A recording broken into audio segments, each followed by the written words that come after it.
സൗന്ദര്യത്തിന് മുന്നിൽ ഇവിടെയുള്ള ദീപങ്ങൾ പോലും നിഷ്പ്രഭമായി പോവുകയാണ്. അങ്ങൊരു കവിയാണെന്ന് തോന്നുന്നു. അതെ ജൂലിയറ്റ്, നീ എന്ന ദേവാലയത്തിന് ചുറ്റും പ്രദക്ഷിണം വയ്ക്കുന്ന ഒരു ഭക്തനും കൂടിയാണ് ഞാൻ. എന്റെ മുന്നിൽ നിൽക്കുന്ന ഈ ദേവൻ ആരാണ്?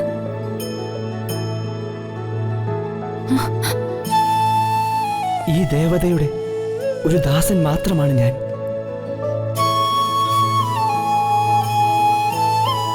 ആദ്യമായി കാണുമ്പോൾ തന്നെ ഇങ്ങനെയൊക്കെ പറയാനുള്ള ധൈര്യം എങ്ങനെ കിട്ടി? മനസ്സിലെ വികാരം തുറന്നു പറയുന്നത് അപരാധമെന്നാണോ? ഞാനിവിടെ തേടി വന്നത് വേറൊരാളെ, കണ്ടത് മറ്റൊരാളെയും. അതാണ് വിധി. ശരിയും തെറ്റും തിരിച്ചറിയാനുള്ള വയസ്സല്ല എന്റേത്. പ്രണയത്തിന് മനസ്സ് മാത്രം മതി.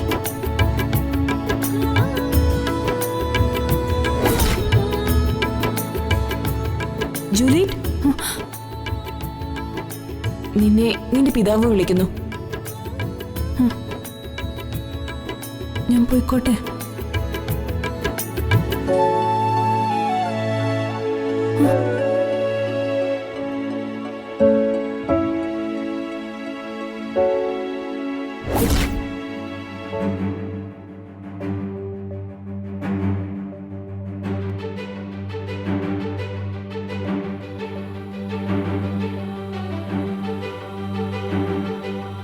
ശത്രു കുടുംബത്തിലുള്ളവനല്ലേ അവൻ?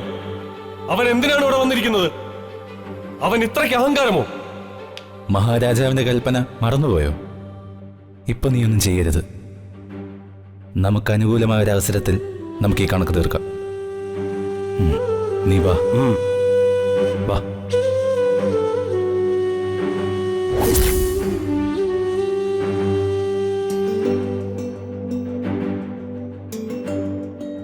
യുവറാണി, നിങ്ങൾ പരിചയപ്പെട്ട റോമിയോ ശത്രു കുടുംബത്തിലെ അംഗമാണോ?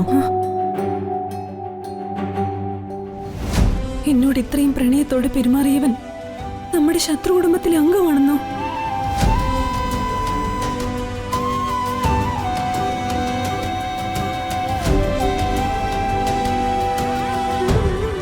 ചങ്ങാതിമാരെ, മറ്റൊരുവളെ കാണാനാണ് ഞാൻ ശത്രു കുടുംബത്തിലേക്ക് കയറി ചെന്നതെങ്കിലും ജൂലിയറ്റിനെ കണ്ടപ്പോൾ ആദ്യ നോട്ടത്തിൽ തന്നെ ഞങ്ങൾ അനുരാഗബന്ധരായി. വേണ്ട,